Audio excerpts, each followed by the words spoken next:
Does the name Perry Bernstein ring a bell?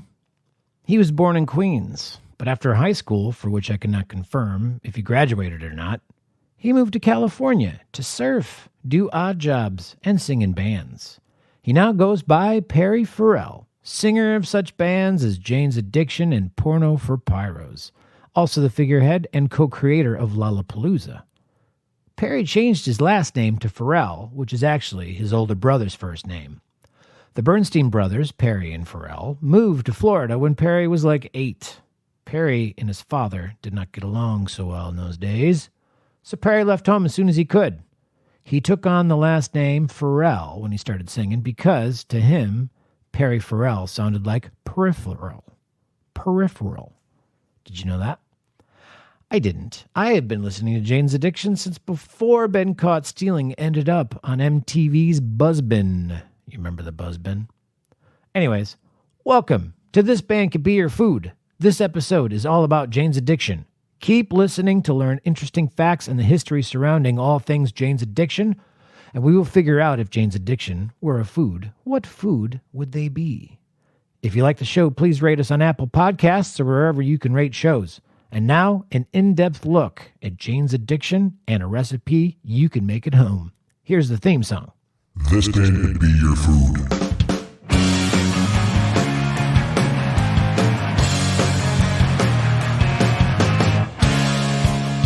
Let me start off with a trivia question. What do Jane's Addiction guitarist Dave Navarro and basketball wildman Dennis Rodman have in common? I'll tell you in a second. Thanks for checking out Season 2 of This Band Could Be Your Food. I'm your host, musician, and lover of cooking, Nathan Palin. If you're new here, what we do is talk about a different band every episode, discuss the history, the intricacies that make them tick, their origin stories, their music, and we'll determine what food they would be if they were a food. Once we do that, we're making that food. I'll tell you how to make that food, and we'll even eat it. I'll try to take out the eating sounds because that's gross. The following episode was recorded in Italy as I spent the better half of the summer there with my wife and child and my Italian family in-law. While I was there, I met a fellow Wisconsinite who coincidentally was marrying my wife's friend from back in school. His name is Nick Cialdini from the great city of Milwaukee, Wisconsin. He mentioned to me that his two favorite bands were the Grateful Dead and Jane's Addiction, which I thought, boy, those are really different bands. I also haven't thought about Jane's Addiction for a hot minute, so I figured, let's learn about Jane's Addiction. So I stopped caring about them just as soon as their original bass player, Eric Avery, was no longer part of the group. You know, the band broke up and then got back together with Flea. Now, Eric Avery did rejoin Jane's Addiction in 2008 for a brief spell, but it didn't last. Feelings were hurt. But look, the internet at this moment in time seems to suggest that he's rejoining the band again. Exciting news. That said, while Nick and I was talking, we did not know any of this. But regardless, we're going to tell you the whole story of Jane's Addiction right up to the point where Eric rejoins in 2022. So grab yourself a cup of Izzy's coffee from Asheville, North Carolina, our sponsor.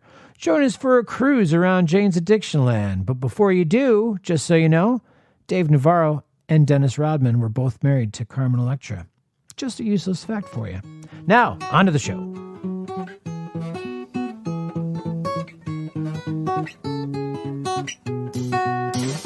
My good friend, setting up two separate suns, causing all the rain. As you may or may not know, Jane's Addiction has 3 official albums with their first bass player, Eric Avery.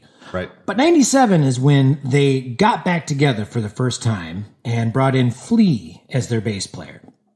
And so to sort of commemorate with that, they did release that album, Kettle Whistle, which has B-sides, live tracks, and I guess some new tracks as well. Mm-hmm. I didn't know that. Flea seems like a strange choice. A very strange choice. I mean, obviously, like the Stylistically. Right. Yeah. There's the Lollapalooza connection. There's maybe like chosen for star power, maybe chosen to kind of play to the crowd a little bit. Well, it's more because they all come from L.A. The underground is a very vibrant scene that's happening. And you've got Jane's Addiction there, Red Hot Chili Peppers, L7, Fishbone, Yes. all very much intertwined. They're all sort of hanging out at the Waverly House.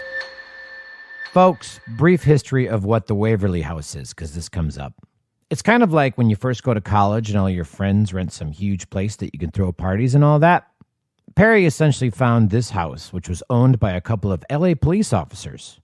So Perry just does a walk through the house, posing like, let's say, a gay interior design artist, convincing the cop owners that Perry is going to keep this place in immaculate shape.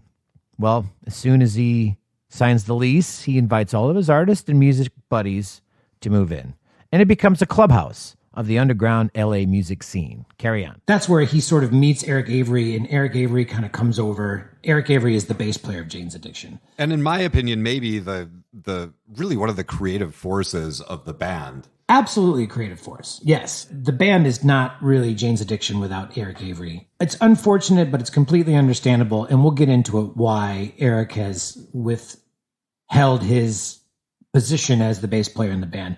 He did come in one time, and we'll talk all about that. But before we get into the total history of the band, we're going to look at just a couple of facts so we can figure out what the food is. Now, we had a difficult time nailing down the food because we are in the land of Italian food. So before I get to that, let's talk about the history of the band. They come from LA. Essentially, 3 members of the band are more or less born in California within the LA vicinity. Perry Farrell, he was born in Queens and lived in Queens for about 6 years. His father was a jeweler.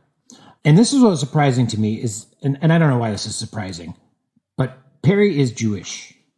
His real last name is Bernstein. When Perry turned 3.5, his mother committed suicide. She was an artist. Some say that it was due to some tension that was going on between her and her husband, because the husband seems like he was a bit of a gangster, like peddling jewels and walking around with a gun. And over time, he was less busy with the jeweling business as his clientele was getting older and dying and not buying things. And it sounds like he was starting to get into some more gray area. And Perry was noticing this and not getting very excited about it. At a certain point, the whole family relocated to Florida. And that's where Perry Farrell sort of spent his upbringing years, He turns about 17, 18, and he claims he did, in fact, graduate high school. And by some people's retelling, they say that he relocated to California, definitely by bus, brought a surfboard, brought some marijuana, brought a couple of dollars, and that's about it. Some say that he tried to attend college, but college was not his thing. Perry kind of dismisses the entire idea that he went to college in the first place. And he's an avid surfer, right? An avid surfer. This is something I did not know about the band whatsoever. Yeah, both him and Eric Avery were both really into surfing. Not so much Dave Navarro, because, Dave Navarro was really into playing the guitar and heroin. But he has a very dark skeleton in his closet. Forgive me, it's not a skeleton, but it is a dark cloud. Dave Navarro's mother, Connie Navarro, was murdered in 1983 when Dave was 15, alongside her close friend at the hands of Miss Navarro's ex-boyfriend. Dave was supposed to be there at the time, but was feeling like it wasn't a good situation, so he stayed at his father's. To make it worse, the killer went missing. He was never brought to trial until an episode of America's Most Wanted ran in 1991, and 8 years later, somebody sent in a tip about his whereabouts. So he was brought to justice. Dave Navarro actually had to testify all those years later. He also made a documentary about it where he goes to the prison that the killer's spending the rest of his days to confront him. I hear it's a good doc. Carry on. And this obviously had a profound effect for Dave Navarro for the remainder of his life. Today, he's a big advocate about mental health, and, we'll start to get into that. But it also sort of led him down the path of, very deep drug addiction. But his roots are actually Mexican. His father is a Mexican immigrant, and they came to Los Angeles. His mother was a white actress. Obviously, her dying really just destroyed Dave. Dave was also an only child. The point I'm making is, the Mexican connection, for me, as well as the LA connection. They love their Mexican food there, California Mex food. So I had thought tacos, it's got to be tacos. But what kind of tacos? So we talk about the surfing. Leads to, for me, some kind of a seafood And then in my head, I also like thought that they were really sporting these very vibrant dreadlocks during the heyday of Jane's Addiction. To me, looks like an octopus, right? Yeah, octopus tacos is what you said. Yeah, octopus tacos, squid tacos, or squid, I thought as well. Anything with like the tentacles that are sort of flying, like the dreadlocks. And also very geographically relevant. You can get great octopus here in Italy. Yes. Virtually everywhere. I thought this was going to be a slam dunk. Yeah. Little did I know. I could not find and locate the ingredients that I needed for these tacos. We certainly can get the octopus, no problem. No problem. That's all over the place here. But tortillas, a little difficult. Cilantro, even more difficult. Yeah, cilantro we can get as a plant, and so we actually have some cilantro out on our terrace. Nice. So the cilantro exists. Okay. The octopus exists. Yeah. I was in Rome yesterday. There is a foreign importer, a store for like all things kind of foreign grocery. They're closed on Sundays. Couldn't get the tortillas. This was the problem that I had as well, and I even brought cumin and chipotle with me, because I was ready to do this, but that's the only ingredient I have is cumin and chipotle. And it's too bad because I've never had an octopus taco. Fish tacos, sure. Octopus, yes. Never. And is this something that you've had? No, it's not. Okay. Is this something you invented entirely? It's pretty much invented. I love tacos, and it is something that I miss dearly about the U.S. Yeah. You're from Madison. I'm from Milwaukee. Yeah. We have incredible Mexican food in Milwaukee and street tacos everywhere. And so I try to recreate it here. Yeah. I make a lot of tacos, and Nice. I do. In fact, I brought a lot of salsa back with me when I was back in the U.S. last time. Man. I forgot the tortillas. I didn't bring any tortillas with me. So, anyways, we had to put the kibosh. No octopus. No tacos. octopus tacos. So, but you had an idea before, and you presented it to me. And what was your idea? My idea was pasta alla vodka. Okay. Which is a recipe that I think has like a nightclub origin here in Italy. I think it was like a club owner probably who just had a surplus of vodka on hand and thought, what can I do with this? Oh, wow. And so it's essentially pancetta, onion, vodka, and a pink sauce that's created from tomato sauce and cream together. Which is beautiful because it is a blending, which is what Jane's Addiction really did. Like Jane's Addiction, at its point in time, sort of nestled in between what became the new wave of alternative rock. Before it was called college rock, but they took the term alternative, which actually I'd find out the term alternative before the alternative rock that we know before used to be the type of radio station that would play deep album cuts. So some people would be like, all right, well, the hit is this, but, I really like track 7. So they'll play like track 7 off of the James Gang album or the Led Zeppelin album or whatnot.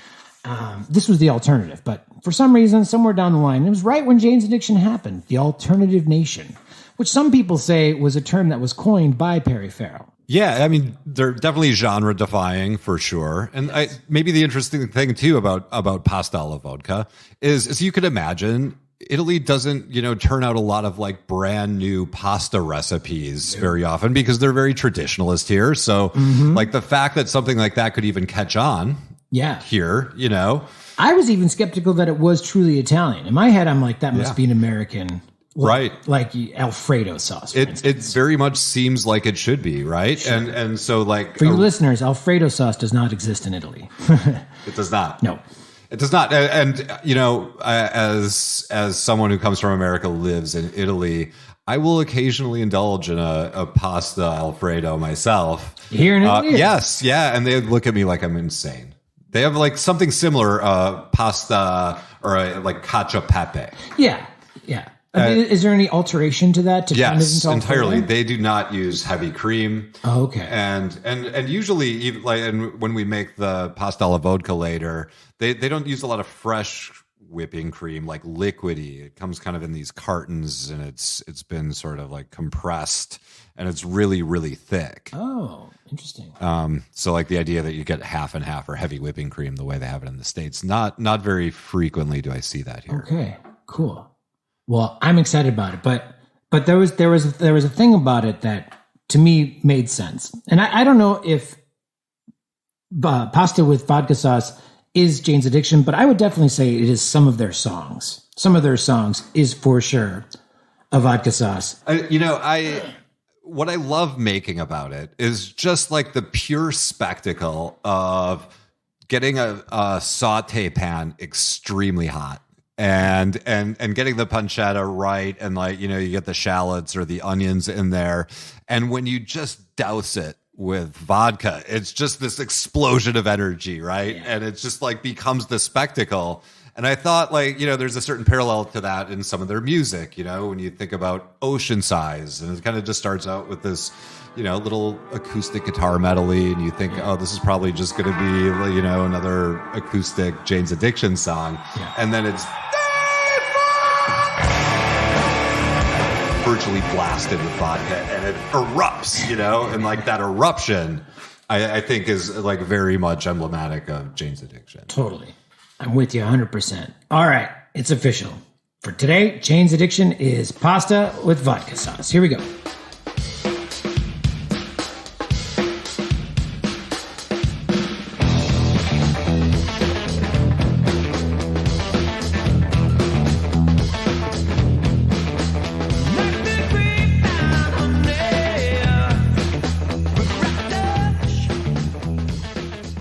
Can I ask you a question about Jane's Addiction? Hit me. Why was their first album a live album? I'll tell you why. It's very interesting. And Jane's Addiction, by doing what they did, set a template for a number of bands to follow.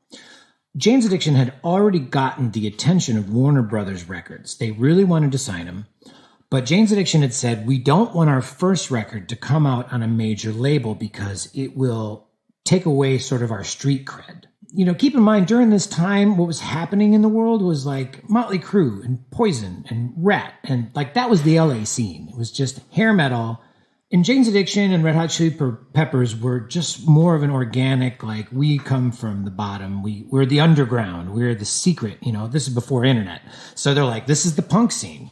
Because before that, like LA had a killer punk scene. You had like Black Flag and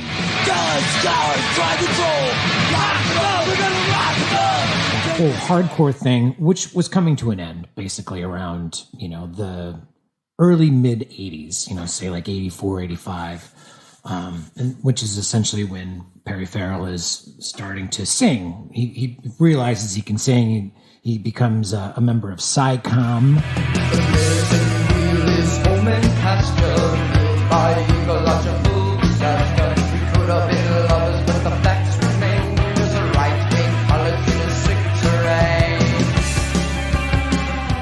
They made an album. I'm not sure it was on a label. But anyways, they wanted to have their first release be on an independent label. So they put together a management team that essentially managed the band, but also created this record label called Triple X Records. And they put this album out on their own, maybe 1,000 copies, something like that.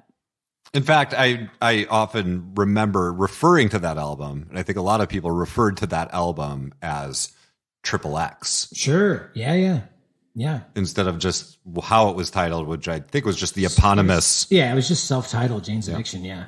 But that was the reason. They kind of wanted to put out there that they are their own people and they're not going to be influenced by anybody else. And also sort of to give a sense to the record labels that they are capable of doing it themselves. And their musical direction and their artistic direction can be trusted. They can do it. They know what they're doing. They don't need a label to come in and sort of, put their thumb on what they're trying to achieve artistically. And there was great effects to that. After they put out that first record, even though they were ready to jump on board with Warner Brothers, all the rest of the record labels came knocking at their door. Mm-hmm. And they mentioned that they never ate better in their entire lives. Mm-hmm. Because every label, MCA, Capitol, blah, blah, blah, would take them out and give them a pitch and try to talk them into being on their label. But they knew the entire time they're going to go with Warner's. But also by doing that, it helps sweeten the type of deal that they can get with Warner Brothers. This reminds me of another story. There's another band that's been on Warner Brothers forever. It's the Flaming Lips. And in fact, when they wanted to get the attention of Warner Brothers Music, this is when they were first getting started, They actually called Warner Brothers Records and said, yeah, we'd like to talk to Jane's Addiction. Because in their heads, they had assumed that all the bands on Warner Brothers like lived in different sections of the Warner Brothers record plant office or whatever. So they just called like, yeah, we're just calling because we want to talk to Jane's Addiction real quick because we want to be on your label. So, indirectly, the Flaming Lips being on a major label, or at least being on Warner Brothers, has a little bit to do with Jane's Addiction. Okay, carry on. So essentially, they got, at the time, one of the biggest advances that any band had gotten from the record label, something to the tune of like $250,000, $300,000 of an advance. They were also given 100% artistic freedom to do what they wanted to do, which they clearly used to maximum effect by constantly putting out things that was censored by MTV, censored by record store chains, so getting their stuff out into the public's hands ended up being a challenge, but also one of the things that attracted people to the band. Their very first video, I think, was for Mountain Song, which showed like a second of a boobie. Right. And MTV would not show it. And that's how that film got made, right? Yeah. They essentially ended up having to make their own additional film. Like they put out like a VHS copy of it so people could buy it if they wanted to. And of course, it's like, oh my God, the video we can't see. So obviously it sold. It did. Yeah. I remember seeing that video not long after it came out. It was one of my friends had it on VHS and we watched it a lot. I never saw it. It's it's a mix of docu-style footage. I haven't seen it now in 25 years, but I recall kind of these scenes with Perry and these little sort of soirees with record execs and like these guys who are kind of coming up to him and trying to kind of like seduce him, like congratulate him on. It must have been right as Nothing Shocking was coming out. So I'm assuming that maybe those were like album release parties that they were seeing. Yeah, it sounds about right. And then I also remember like at the very end of it, Thank You Boys is playing, which is a little jazz ditty that they did. Yeah. And they're all making out with each other at the end of this video, like probably just to heighten the shock value. Yeah, it clearly worked. It did. Yeah. I know it's very common knowledge that this band is sort of a heroin band. But yeah, at this point in time in their careers, they're at the height of their heroin usage. Eric Avery even OD'd and was sent to the hospital, almost missed a gig. They had to like go to the hospital to pull him out and, get him like prop him back up on stage. And then Perry Farrell even congratulated him on stage. Like, look at our boy, he OD'd and he's over there still playing bass. Yeah. Yeah. And so we're talking about the Nothing Shocking era. That first album, I think not a lot of the songs from the first album made it to Nothing Shocking. They didn't do a lot of studio versions of those songs. No, Jane Says is one of them. Jane Says makes it on.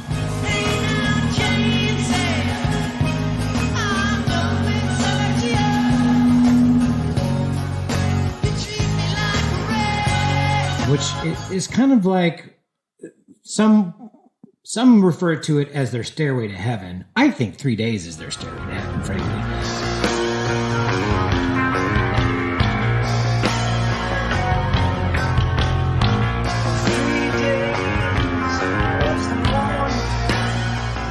But Jane Says, encapsulates, the name of the band, which is about this woman, Jane Bainter. Jane Bainter was the first woman to move into that Waverly house I was telling you about, the house that Perry Farrell had owned and like different people were sort of moving in. And she was A, the first woman, and B, the first heroin junkie to join the group. And in fact, that was part of their initial rules when they had that house, as they said, no junkies, no women. It's just going to be dudes. And then Perry brought her in, and then obviously the dynamics changed. So he broke both rules with one person. With one swoop, yes. But he was very enchanted by her. She was a very fun woman. Yes, loved to do the heroin, loved to wear wigs. And in fact, Jane Says is basically a first-hand account of, who that woman is, Jane. Like, gonna kick tomorrow, gonna go away to Spain. It's all, like, that was always her thing. She's going to kick, She was always sent to go to the dealers to go get the heroin, and she didn't care because... she knew that nobody else liked her in the house. it's all like, it's a biographical song. It's all literal. And I think that's interesting about Jane's Addiction is I get the sense that not a lot is imagined, that like really he's writing like exactly kind of what he's seeing, or he's writing like personal accounts. Yes. He's writing firsthand accounts of his life. Yes. I have no evidence of this, but I'm assuming probably he did get caught stealing when he was 5. I don't see any reason why he wouldn't be. Yeah. But yeah, that's part of like the brilliance of Jane's Addiction is his lyric writings. I mean, he's clearly a masterful lyricist, poet. Yes. You know, like the man is a very true and real artist in every sense of the word. He's just not rooted in reality, you know, which makes for great art and great poetry. But also great poetry is often rooted in something real. And he was able to do that. But I mean, part of it is he was living this crazy, surreal life in LA, you know, with all the things that were going on. Another thing about the band in their early beginnings is it's true. They were originally funded by a high price hooker. She was a woman who was like financing a lot of their shows and their tours, and like these productions that they would put together. She would front the money. But she was like, her clientele was like super rich guys. So that was sort of like, you know, they're in. You don't see that much of that today. No. From what I can tell. No. You know, but that's all a part of like, I guess, Perry Farrell's charm. Now, when I saw him facially speaking, I saw the nose. And when I see that nose these days, I go, it must be Italian. Yeah. He's got a little bit of that look for sure. Right. Yeah. Yeah. Yeah. But like the androgynous thing and that, you know, when you said octopus tacos, I thought it was just kind of because he's so sinewy and sort of like tentacly in the way he moves. Yeah, he does look like an octopus in the ocean. Right, like he's just in water and he's floating about, you know, like a squid or a jellyfish. Yes, that visual element is there. So let me take a second and talk about what's really interesting about the combination of those 4 guys. Jane's Addiction started with Eric Avery and Perry Farrell. Perry Farrell was in a band called Psycom that was becoming more and more religious. I believe there was like some Buddhism sort of things happening in there. And Perry was just feeling that was restrictive of what it was that they wanted to do. This was another reason why I wanted to do the octopus taco, because typically Jews do not eat octopus or like that type of seafood, crustaceans kind of a thing. Mm-hmm. They consider them to be like bugs, so they don't eat them. So I felt that was also another, like, you know, screw you to religion as far as like his humble beginnings. Anyways, Perry wanted to start something different. He had hooked up with Eric Avery, and essentially Jane's Addiction just started out just the 2 of them, which explains a lot of their songs, which are frequently start out with these bass lines. And then Perry sort of using this vocal box that has this delay on it and creates all of these effects. Like, you know, his voice is never dry. It's always just saturated with reverb and delay. It's like, blah, blah, blah, blah, blah, and he messes around with this. And those were the early beginnings. I Would For You kind of comes to mind as one of those songs. Yeah. Summertime Rolls. Yep. There weren't a lot of bands out there who were just writing bass-driven ballads. Yeah, exactly. Yeah. Eric's big influences at that time were like New Order, Joy Division. I've been waiting for a guy to come and take me by the hand. Things of that nature, like the English sort of early, not new wave, but I mean, I think we came on to call it goth at a certain point, but it wasn't known as goth then. Mm-hmm. But that's where those guys were sort of coming from. They were listening to Velvet Underground and like this really moody, you know, I guess let's say sort of like heroin sort of thing. Mm-hmm. Anyways, on the other side of the coin, you've got Dave Navarro and Stephen Perkins. Now, these guys are well-to-do fellas. Their families have money. Like, they didn't grow up poor. Dave Navarro just wanted to be a guitar player, and he was also extremely spoiled by his parents.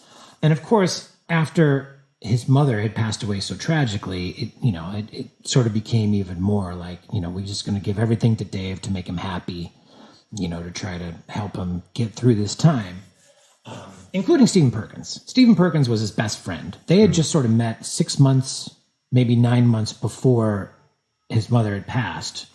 And Steve sort of took it on himself to sort of be there for Dave and help him get through the time. And they did so by, doing coke and drinking and playing lots of music, because Stephen Perkins was a very dedicated drummer, and obviously Dave Navarro was a guitar virtuoso. So they were playing things like Iron Maiden and Judas Priest and things like that. They were playing Hesher metal.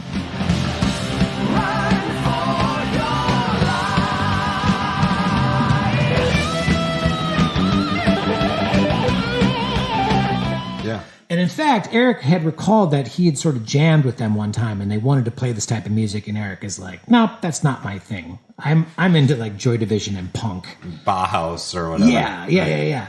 So that that's what I'm talking about. Like Jane's Addiction really just being the divider between the hair metal that was going on, which sort of ended right at Guns N' Roses. Guns N' Roses was sort of like the last of those bands, even though Guns N' Roses was also sort of a middle finger to like Poison and Motley Crue, but still, kind of like wearing the heavy metal, the glam metal hairstyles that was going on at that time. But then Jane's Addiction was basically, if Guns N' Roses was the end of that chapter, Jane's Addiction was the beginning of the next chapter. That's really interesting. Yeah, because you hear that melding of styles a little bit in their music. And it's funny, like the blueprint for that is like entirely there on that first live album, I think. For sure. You know, you get this like kind of hard driven, sustained rock that's there kind of throughout, but then they kind of like they downshift occasionally. Songs like I Would For You, songs where it's just suddenly like it's kind of bass driven. They go really slow. Yeah. You sort of mentioned that Jane's is like in those early days is kind of like a multitude of different bands. You know, I mean, you even hear like, a song like Chip Away, which is just Stephen Perkins, and it's almost like a drumline track. Yeah, it's funky. I mean, one thing about these guys is they were really into funk. They were really into sort of the Grateful Dead thing. I mean, that's where Stephen Perkins comes from, like the drum circle sort of ethos of like California barefooting style, which is also, by the way, not blues. They were very against being any sort of like having any blues influences, a la, let's say, Led Zeppelin. Sure. So that's why they were always a little confused about being compared to Led Zeppelin. I think it was mostly because of the vocal style. Yeah. Right. Yeah. But also being a powerhouse band. But for them, they wanted to stay away from that. They were looking more progressive as far as like, what the New Order guys were doing. But then also sort of bringing in the tribal music and later on even some like Indian influences as well. What is it? Of Course, the song Of Course. Of course. Yeah. Which, by the way, Eric Avery didn't play on that song because he was in a fight with the band. More on that later. So anyways, back to the initial story. Eric Avery's sister was dating Stephen Perkins at the time. And Eric Avery's sister kept suggesting to them, you should get Stephen in here to try out because they were needing a drummer. And they also had a guitar player that they didn't like very much. And they said, well, please just let me bring in my boyfriend. And Eric kept saying, well, I jammed with him the one time and all he wanted to do was metal. I don't think he's going to be the right guy. But then Stephen shows up and propels the band. Basically, just gets the job immediately. He's like, all right, I was wrong. Maybe we can have some real musicians in this band. Yeah. Because before that, everyone's like self-taught, like punk. And that's when Steven says, hey, do you mind if my buddy Dave comes in and plays some guitar and we'll try that out? And then sure enough, Dave comes in and just wows him because he's really, truly like a rock god virtuoso. Sure. And then there you go. Now the lineup is set. So it is definitely this fusion within the band of like the old school metal guys and then the progressive guys that are, looking to the future as, like what alternative music was to become at that point.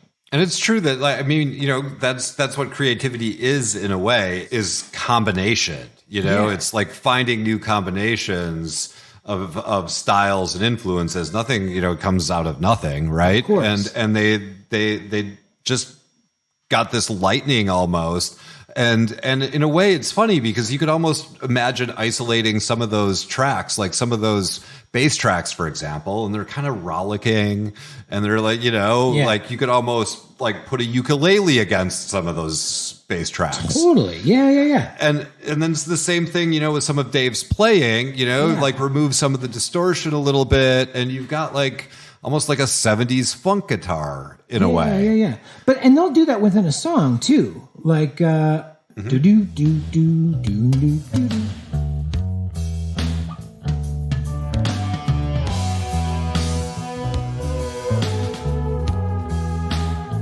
It's the same bass line, the whole song. Yeah. With a couple of changes. At the beginning, it's this very mellow thing. And then later on, it's a full-on rock assault. Still same bass line. Right. It works for both things. If that was just sped up a little bit, it could have been like an 80s sitcom theme song almost. Do-do-do-do-do. Indeed. There's a lot of versatility with Eric Avery's bass playing. And he wasn't a rock god virtuoso, but he had a style. And I mean, that's the problem Jane's Addiction is having these days with their constant trying to get back together. And Eric keeps saying no because they had a bad split. And it's really both of their faults. And by both of theirs, it's the rift is more or less between Eric and Perry. And it's financial, I'm assuming. Well, it's partially financial. That there was a moment after they had already created the album Nothing Shocking, where their lawyer said, okay, we need to decide what the pay cut is going to be. And Perry insisted that since he was the lyricist, that he should get 50% of all earnings. And then the remainder, the music, is its own entity, and it should be divided evenly. So essentially what had happened is Perry's already getting 50%, and then that other 50% is split up 4 ways. So therefore, Perry is getting 62.5, Eric is getting 12.5, Steven 12.5, Dave 12.5. Eric took great offense to this, but Perry put his foot down and basically said, I'm not going to move forward unless this is the deal. Now, this, I think, becomes a tactic that Perry uses in the future because the other members of the group, other than Steven, they're still really into the heroin. So, their ability to be cognizant of what's happening is sort of compromised because in the back of their mind, they're thinking about scoring drugs or they're nodding off or they're not really there. And they're like, okay, you need to sign this and you need to agree this or else the band is over. It's a preposterous arrangement, though, when you think about it. Great lyricist, perhaps not legendary. I mean, I think about songs like Standing in the Shower Thinking. A song that's literally about the water temperature of his shower. Yeah. And, it's great. How hot is it, Perry? How hot is your shower? Yeah. But like that he's what are you doing right now? Exactly. Yeah. And he was so literal, I think, about some of his lyrics, and then like it was just kind of, and I shouldn't say literal, but he was an observational lyricist, for right? Sure. Yeah. And so he was kind of looking around and he was noticing these people. And then like some of them also are deeply personal, like Then She Did and Had a Dad. And you can like kind of tell like it's about like all of this trauma from his childhood. That Had a Dad is about his dad who passed away.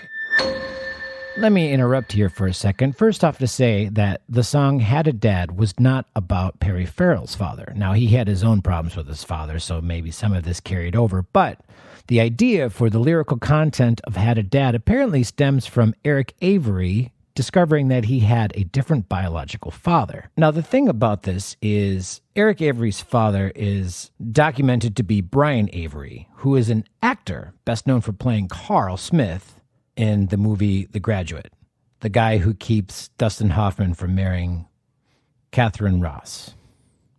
He also is a big character in a bunch of other stuff, but apparently growing up in the Avery household was hit or miss. If he had a gig, the family was eating and having a great time. If he didn't have a gig, the family was roughing it. So anyways, Eric Avery's history is well protected on the internet. It seems Eric holds the cards pretty close to his chest. So I'll stop there. What I'm trying to say is I don't know.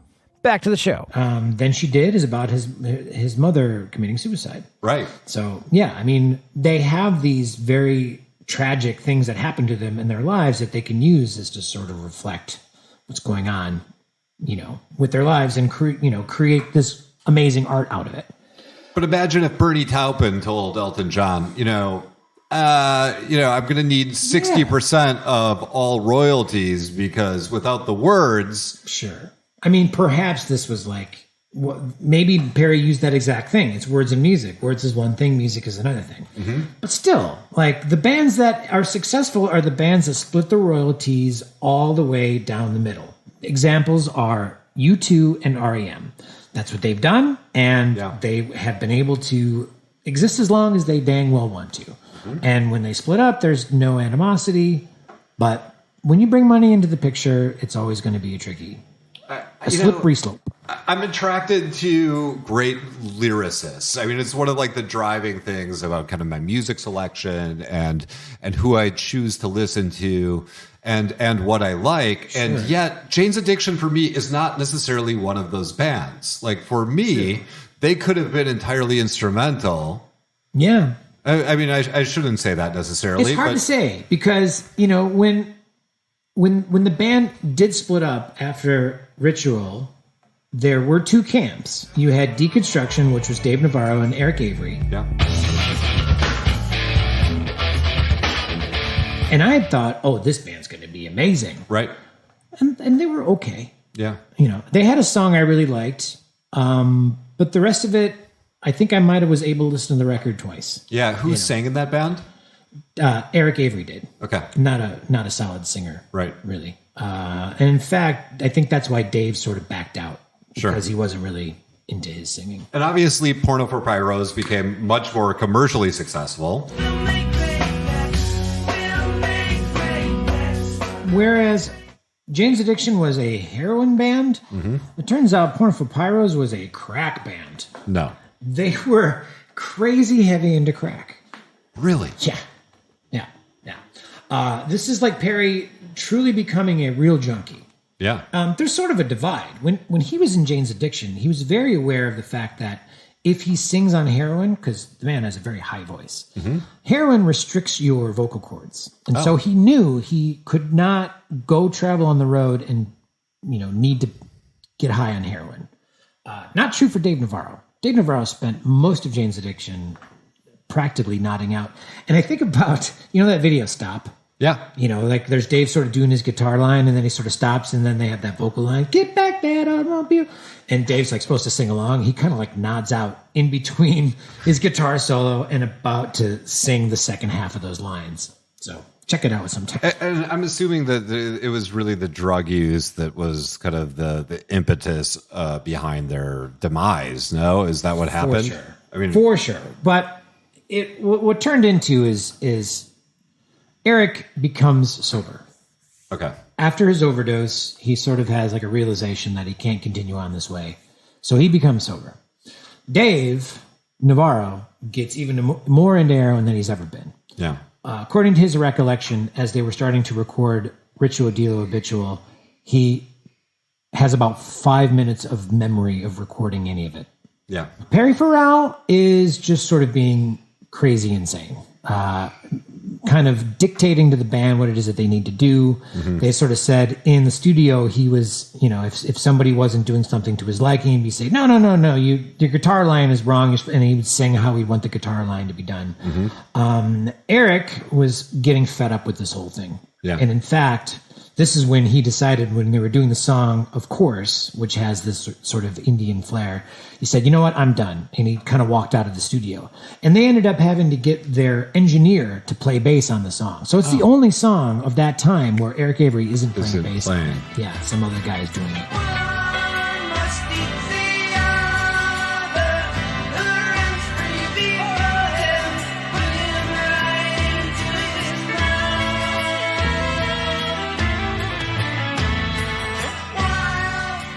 Eric, in retrospect, looks back and goes, "Yeah, I was kind of pouting."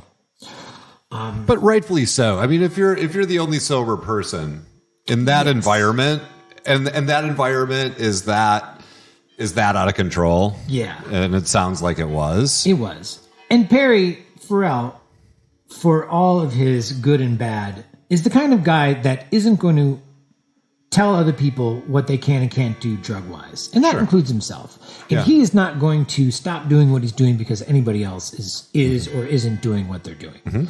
And that, that becomes a problem. Eric is obviously like, okay, I'm not going to do it. But in another way, Perry's kind of just like throwing it in his face. Sure. In a way. So that's one rift. Then there's another big rift.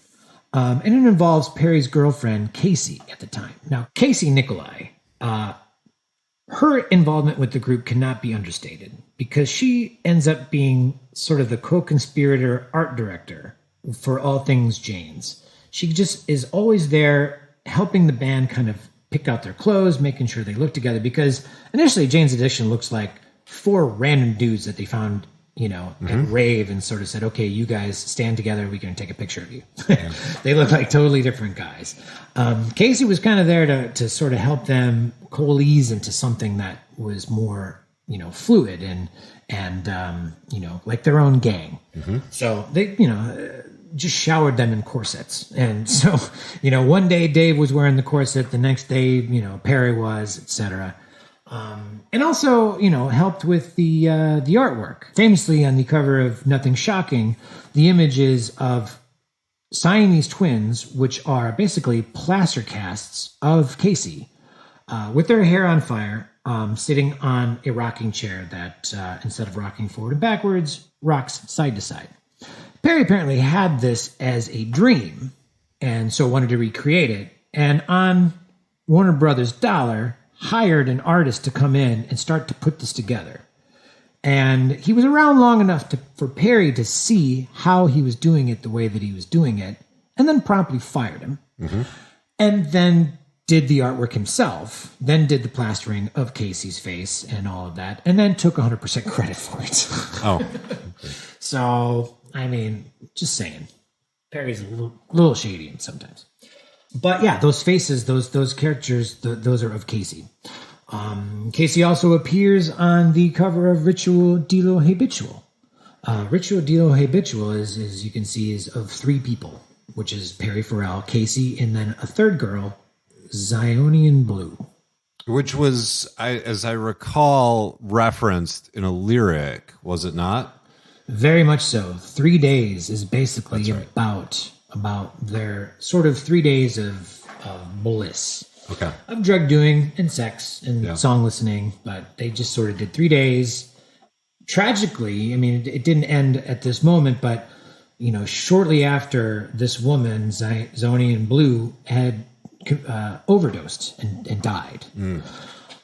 So essentially, this cover of Ritual de lo Habitual is a shrine, more or less, and kind of done in sort of like a Latino shrine style where there's like oranges and things, but it is to commemorate, her existence and her influence on Perry and them at the time. Meanwhile, the girl's like family is infuriated that her life has been diminished. Like her whole life has been diminished as like the girl who had a threesome with the guy from Jane's Addiction and is on the cover and like had an overdose. So wait, was the album cover was censored? I mean, I recall having Ritual de la Habitual on CD. Yeah, and it was just a white cover. Oh yeah, that was the response because the record company had convinced them to put out a second cover because they said most record stores are not going to put this on there because it's like the height of PMRC. Yep. Like Tipagore and all that stuff. So they said, fine, we'll just put out a second version that you can put in Walmart and Target and whatever, all these stores. And that's what they did. And sure enough, the controversy worked. Everybody wanted to get the original copy. Nobody wanted to buy the censored cover. So most people, I mean, maybe you're like me. Did you get your CD through like Columbia House? It might have been. That's where I got mine. Yeah. But these days, that version is highly coveted. It's like, oh, really? Yeah, there's very few copies of those. Like they had the initial run, and then for future pressings, it was always the original cover of like the threesome and the shrine and all that. Should see if I can dig that up. Right? Exactly. Yeah. Interesting. Kind of a weird thing. So yeah, they put out, if you don't know, they put out an additional copy that is just black and white and just lists, I think, the freedom of speech amendment, constitutional amendment on the front cover. And that was their way around it. And the controversy, worked in their favor. So let's talk about their commercial success for a little bit, and specifically because they had one MTV hit. Call it that. Been Caught Stealing. And in my mind, I think there is this other band that exists within Jane's Addiction, and it has kind of these ska influences. You hear it really prominently in Idiot's Rule. They actually had a horn section come in. Yeah. And then you hear it also in... Which the horn section was actually consisted of members of Fishbone and the Red Hot Chili Peppers. Flea plays trumpet on that. I can hear the Fishbone influence for sure. Definitely. In that band. Yeah. For some reason, Fishbone never achieved that kind of commercial success that Jane's did. They never did, no. Every movie starring you, and the world will turn to floor. Please make us do. And it might have just been like that, and give credit to Perry's stylist and like the artistry of Jane's Addiction. And I think that that was probably something that very much defined Perry, was like the artistry. And he was also probably, as a businessman, really, really savvy and kind of knew, how to like pique the public's imagination. And sure. Definitely. In those early days, he was very smart at being on behind the ball at all times. He was smart enough not to get too heavy into drugs so that he could have a clear head. You think about the house that they all lived in. He was the guy who put the money in to pay for the rent, and he would bring in junkies, and if they didn't have the money, he would still foot the bill. He was a super hard worker and always had this work ethic, which I think stems from his upbringing in Queens, working for his father. Sure. I should amend that and say Florida, because eventually they moved to Florida. But apparently they had a deal where Perry was going to work for his father, and his father was holding all the money and told Perry, when you turn 18, I'm going to give you all of this money. And then you're going to have a chunk to go to college or do this or that or whatever. But by the time Perry reached that age, his dad said, I don't have any money for you. So, Perry had built up this work ethic and saw nothing from it. Okay. And with sort of that, piss and vinegar, that's when he went to California and said, screw you, Dad, I'm going to show you what I can be. And so their relationship was kind of volatile at that point, because Perry really wanted to show his dad that he could be who he was, this artist. And at what age was Perry when his father passed away? That I don't know. Okay. It's later in life. I want to say it must be around the writing of Nothing Shocking. Sure. Because there is a bit of time. I think that album comes out when he's about 27 or 28. Yeah. So by rock star standards, that's pretty old. And he's always been the older member of the group. The rest of the guys are all at the time when he joins the group, those guys are 17 and 18 years old. Dave Navarro is not even old enough to be in bars when they first start doing their first gigs. So Perry just sort of becomes the father figure. Yeah. And I guess it's a role that he's always been comfortable in. He likes being the type A personality and pushing the buttons and making the calls and, being the guy. Obviously his business savviness has been, the reason why that band was able to get onto the scene in the first place. But he was also, I think, smart enough to get the right people to work for him as well. Yeah. Early on, even before they had their major record label, they had a really solid booking agency. And it's this booking agency that also helped Perry create Lollapalooza. I was just going to ask. Yeah, because that may have been his biggest commercial success, assuming, he still owns, presumably, the creative rights and the management of that festival. Yeah. He may or may not. Yeah, he probably has like a percentage deal. I don't. Sure. It's hard to say if he has any sort of like say as to who. I'm assuming he no longer curates it based on the bands that they're booking at Lollapalooza now. Yeah, no. I mean, the whole thing sort of changed. And it's funny, actually, though. Like, the concept of Lollapalooza sort of came to the heads of that booking agency, as well as Stephen Perkins. They were at Glastonbury. England really had their music festivals, like, solid. But there was nothing like that in America at the time. So it was those guys that were over there. And I feel like James was supposed to play, but Perry had to back out for some reason. And as they were there, they had sort of said, we should start something. And when they brought the idea to Perry, it was Perry that, sort of really curated what the entire thing was going to be about. Yeah. And it being about mixing all these different genres and all these different influences, which had never really been done at that time, and put together a package of bands that, on paper don't really make sense, but like that, the scene that was happening at that time was, because of like alternative music, is people's minds were opening up to listening to different kinds of musics and accepting like a festival that'll have hip hop and hardcore and psychedelic, and industrial, and a ska band and Rage Against the Machine, yeah, Bad Brains, Primus. Did Bad Brains ever play? I would assume so. Sorry, I had to do a fact check because it seems Bad Brains should have been in Lollapalooza, and they were, but not until 2013 in Chile. So this is a good number of years after the initial touring Lollapalooza, the classic one through, I don't know how many did, 7, something like that. Carry on. But I'm just guessing. I recall seeing at Alpine Valley in Milwaukee. It was the one that was headlined by Primus. Was that the I saw third that one? Yeah. That was the third one. Were we both at that show? I went to the one in Chicago. Okay. But I went to the Lollapalooza the year before. Yeah. Which was Lush, a new band called Pearl Jam. Yep. Ministry played, Red Hot Chili Peppers. Ministry. Ice Cube. Yes.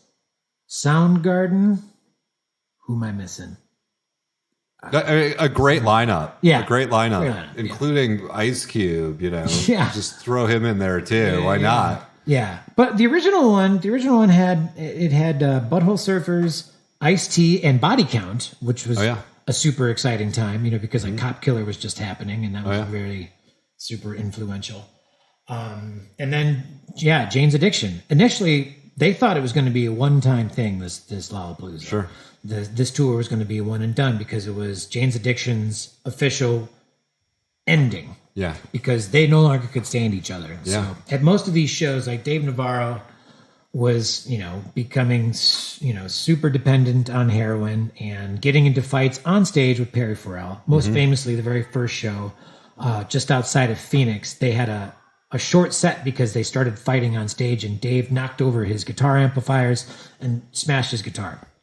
And they go off stage. And then they come back, and then they do an encore, which ends with Dave now throwing his guitar in the audience and knocking his amp over again and leaving.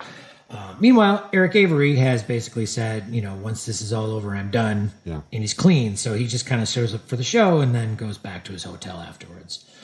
Steven is like the puppy dog of the band. Stephen Perkins never got hooked on heroin. He was just always like the blue sunny day. He was like, come on, guys, everything's going to be great. Always stayed friends with everybody. And man, can you imagine having to, because first he was doing this whole mess of Jane's Addiction, and then it goes on to Porno for Pyros, which the stories I've read in Porno for Pyros are just like... Even more volatile? Oh my God.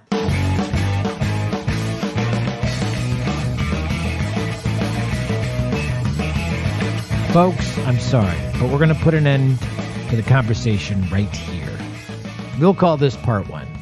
If you want to listen to part 2, this is what I need you to do. Reach out to me and let me know that you're interested in becoming a member of this band Could Be Your Food. If there are enough folks out there that are interested in this podcast and even becoming, like, say, a subscribed member, then I'm going to start posting up all this extra footage that I have. I never put out part 2 of the Minutemen. There's a bunch more information that I have for you that me and Jeanette talked about. This episode, we're going to get into, when Dave Navarro became a member of Guns N' Roses, the ill-fated reunion of all 4 members of Jane's Addiction, including Eric Avery, and their attempts at recording new material. all of the seedy stories behind porno for pyros, and many more things. Lots of things. So if you're not following me on Instagram, This Band Could Be Your Food on Instagram, or This Band Could Be Your Food on Facebook, get up on one of those sites, or www.thisbandcoulldbeyourfood.com. Get on there, send me a message, let me know you're interested in becoming a part of this new membership community. And doggone it, if you're into it, I'm into it. I have lots more, tons of footage, lots of information for you. You let me know how you feel about it. If you're in, I'm in. Let's do this together, everybody. Until then, let's eat. Let me tell you what happens now. Nick and I go into his kitchen and we start to make this pasta alla vodka sauce. And we practically burn his kitchen down. And if you'd like to see us practically burn his kitchen down, check out our Instagram site and you will see a lovely video of us burning his kitchen down. And then saving it, and then eating a delicious pasta. So here is us enjoying the delicious pasta. Wow! That was amazing. We were looking for a spectacle, and we got spectacle. We got some pyrotechnics. Yes, folks, if you go on the Instagram, if you haven't seen it yet, we are sitting in front of a delicious plate of, how do you say it correctly? Pasta alla vodka. Pasta alla vodka. Now, traditionally you'd make this with penne, but as we know, Jane's Addiction is anything but traditional. So we use fettuccine, no? Yeah, tagliatelle. Yeah. Tagliatelles, yeah. Do you want to tell the listeners how this is made? Sure. I mean, it's a relatively simple, straightforward recipe. We cut up some pancetta into... Sometimes some people like to cube it. We did just kind of tiny 1-inch strips. Mm-hmm. We cooked that, got it nice and crispy, and at some point I added shallots. Yeah. I let that cook all together. Maybe just a little bit of olive oil, not much. We did about 4 shallots, I'd say. Yeah. Right? Yeah. Well, I withheld some of it because I thought I don't want to overpower it too much, especially for people who don't particularly like onion. Okay. I do, but not everyone does. Okay. And then, in a true Jane's Addiction fashion, about at that moment, you hit it with vodka. Yeah, we did about just shy of a cup of vodka. I feel cup of vodka. Yeah. And almost burned the entire kitchen down. It did. It really erupted on me. It was awesome. I was looking for that kind of that burst, that spectacle. I may have gone a little too far with it. A little too far. No such thing, my friend. That's what Perry would tell you. You know, the kitchen is still intact, so I would say it was the right amount of vodka. Now, I got a great video of it too. I would say I'm just doing that to impress my friends. If you want to avoid the giant fire that may ensue, what you do is you put the tomato sauce in first. So, to finish the recipe, tomato sauce, and then as you add the pasta, whether it's penne or whatever you're going to use, then you add heavy cream. But you're not going to get the explosion if you... You're not going to get that, no. But it's going to be safer. So I just want to... Okay. But isn't part of the burning of the vodka, the literal burning, doesn't that contribute to some of the flavor? That's the part that I really enjoy. Yeah, that's really... Yeah, that I mean, it was that... Right. That sold me on this being the food. And if you shake it or if you give it a little bit of a wrist flip, it's going to erupt on you versus if you just kind of let it sit, it'll just sort of slowly burn out. Yeah. So I would say we used probably a pint of fresh tomatoes that we cut in half and sort of squeezed the seeds out into the sink. And typically, it's better to, if you can, remove your seeds from your tomatoes because they have sort of a bitter flavor to them. It's really good. It turned out really great. Yeah, it's delicious. I think one of the secrets is, we went to the butcher right next door and got, relatively good fresh pancetta. Yeah. You can buy it kind of pre-cubed at the grocery store. That also works. Yeah. The pancetta in Italy, I mean, these just look like big, thick slices of bacon. Mm-hmm. So, if you have bacon sitting at home, thick cooked bacon, you can use that. But usually that's a little bit more smoky. Pancetta, it's essentially the same cut of meat, if I'm not mistaken. Yeah, you could if you're in America and you just happen to have a pack of hickory smoked bacon in your fridge, cut that up into little strips, like tiny pieces, and use that. Absolutely, it's the same thing. Totally, yeah.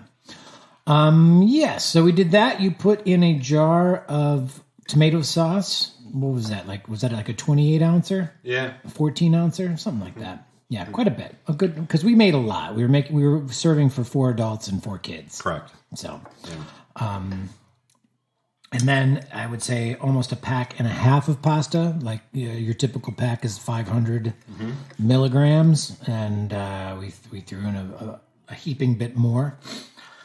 It's a great recipe. It couldn't be simpler to make in terms of a pasta that like just turns out really great. It was with super like quick, few ingredients, not a lot of prep cooking. Yeah, you started the water boiling. Yeah. Before we did anything. Yep. And by the time that it was boiling and we had the pasta in Yep. and cooked, everything else was done and ready to go.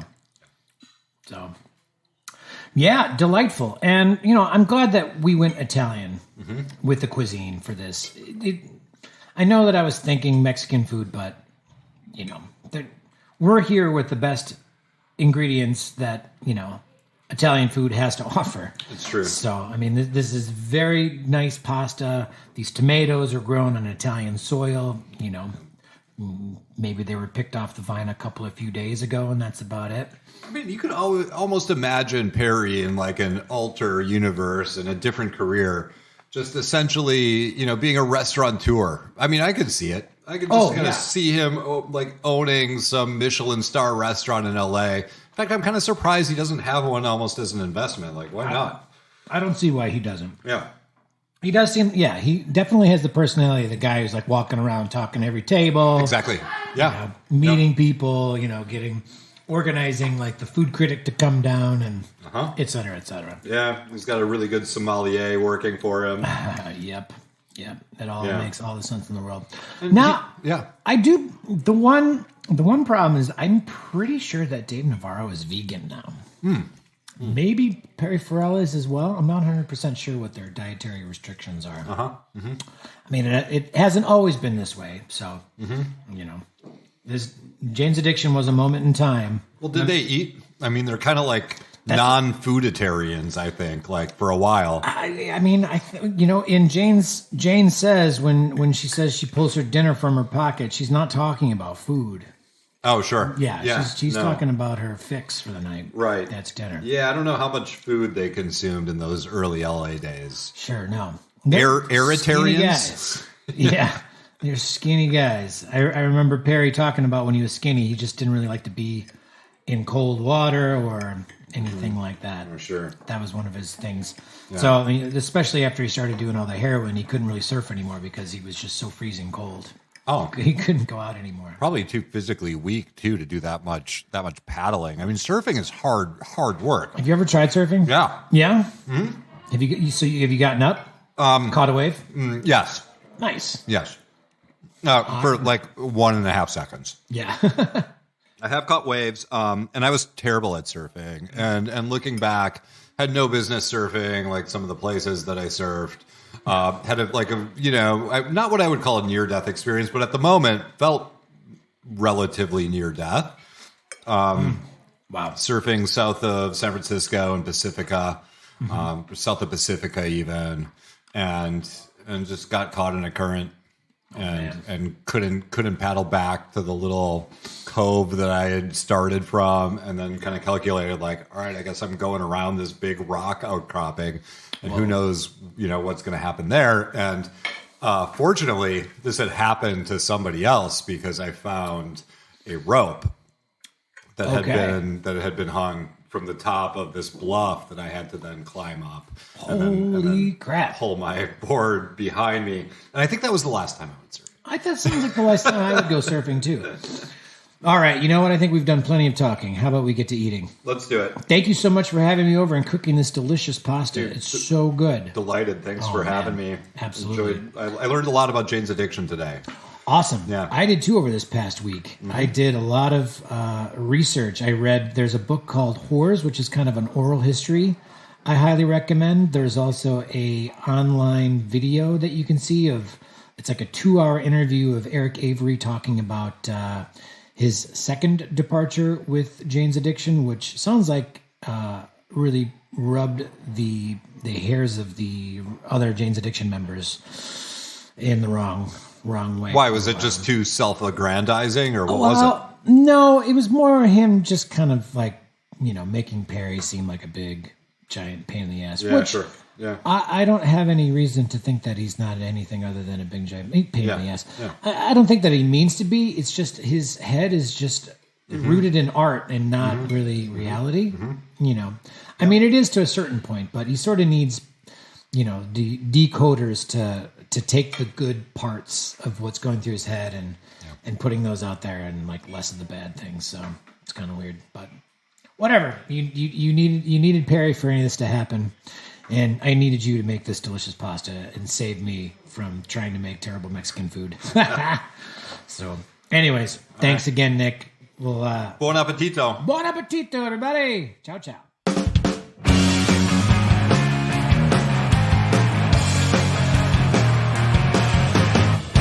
Bam! Thank you for tuning in to another episode of This Band Could Be Your Food, Season 2. What's on the menu? What can you expect this season? Well, I have some guests lined up. We're going to be talking about The Who. We're going to be talking about Joni Mitchell. I have another episode with my good buddy Charlie Schmidt about Alice Cooper. From there, who knows? Let's see. It depends which rock stars die this year. Do you have any requests? Why don't you send them my way? You know what? Somebody recently said Dire Straits. Maybe I'll talk about Dire Straits. I'm up for anything. Remember, if you're in Asheville, North Carolina, or you're passing through, grab a cup of Asheville's finest Izzy's coffee. Delicious. If you're doing Facebook or Instagram, make sure you subscribe to our channel, This Band Could Be Your Food. Check out the website, www.thisbandcouldbeyourfood.com. Rate us on Apple Podcasts. This Band Could Be Your Food. How many times do I have to say it? This Band Could Be Your Food. Darn it. Great. All right, September's very busy for me, so I don't know when the next episode's coming out, but keep your ears and eyes and nose peeled for more food and music with me, Nathan Palin, signing off from Brooklyn, New York, saying, cook on and rock out. Ciao, ciao.